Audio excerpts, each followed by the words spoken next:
Bu, hari ini tuh bantuan PKH-nya masuk, ada yang enggak. Nah, penyebabnya yang belum masuk ini itu bisa jadi karena masalah administrasi, misalnya NIK-nya tidak valid, atau mungkin dia belum melakukan perekaman EKTP. Jadi buat Bapak Ibu yang bantuan PKH-nya sudah masuk, silakan dilakukan transaksi dan jangan lupa foto pada saat melakukan transaksi, pegang kartunya, pegang uangnya, dan pegang struknya. Nah, contohnya seperti ini ya, cara foto yang benar, baru kemudian kirimkan ke pendampingnya karena itu penting untuk dilaporkan ke pusat dan juga sebagai bukti bahwa ibu ini sudah mengambil bantuannya. Kemudian buat Bapak Ibu yang bantuannya belum masuk hari ini, mohon bersabar dan tetap berdoa ya. Kalau memang itu rezekinya ibu yang nggak akan kemana, bisa jadi nanti dia masuk di gelombang kedua, entah itu minggu depan atau 2 minggu yang akan datang. Jadi mohon bersabar, berdoa dan tetap berusaha mencari rezeki. Karena yang namanya bantuan itu tidak bersifat permanen ya, namanya juga bantuan, jadi bisa hilang atau bisa diputus kapan saja. Nah, kalau memang rezekinya ibu pasti tuh nggak akan kemana, pasti akan masuk nanti bantuannya. Dan buat Bapak Ibu yang sudah cair bantuan PKH-nya, tolong dimanfaatkan dengan baik ya, digunakan sebaik-baiknya. Seperti misalnya membeli keperluan anak-anak sekolah ataupun membeli kebutuhan pokoknya ya, jangan digunakan untuk hal-hal lainnya, dimanfaatkan sebaik mungkin karena masih banyak orang di luar sana yang pengen bantuan tapi dia belum terima bantuan atau belum rezekinya mendapatkan bantuan. Jadi buat Bapak Ibu yang rezekinya mendapatkan bantuan, tolong dimanfaatkan sebaik mungkin karena yang namanya bantuan ini bisa saja diputus sewaktu-waktu, kapan saja. Kalau sudah tiba waktunya pasti akan diputus. Jadi bersyukurlah yang sudah mendapatkan bantuan dan digunakan, dimanfaatkan sebaik mungkin. Dan satu lagi ya Bapak Ibu harus membedakan antara si pendamping PKH dan juga pendamping BPNT.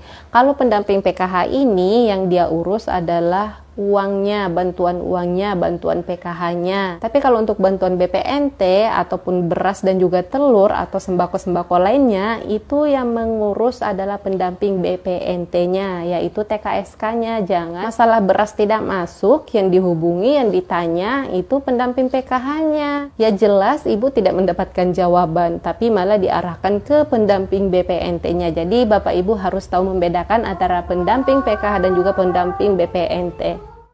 Oke Bapak Ibu, sekali lagi buat yang bantuannya belum masuk, tetap berdoa dan juga jangan putus asa, tetap berusaha karena rezeki yang datang dari hasil jeripaya kita sendiri itu jauh lebih berkah, jauh lebih bermanfaat dan jauh lebih berkesan rasanya dibandingkan dengan bantuan. Jadi jangan hanya berharap sepenuhnya kepada bantuan. Kalau masuk bantuannya disyukuri, diterima, alhamdulillah, banyak-banyak bersyukur, dimanfaatkan sebaik mungkin.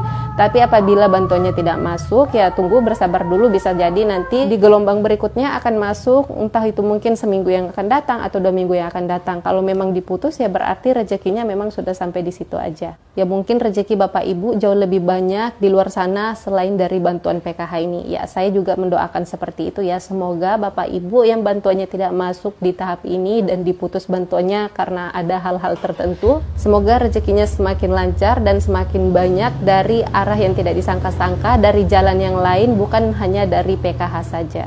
Apalagi buat Bapak Ibu yang masih produktif, yang masih muda, yang masih bisa berusaha sendiri.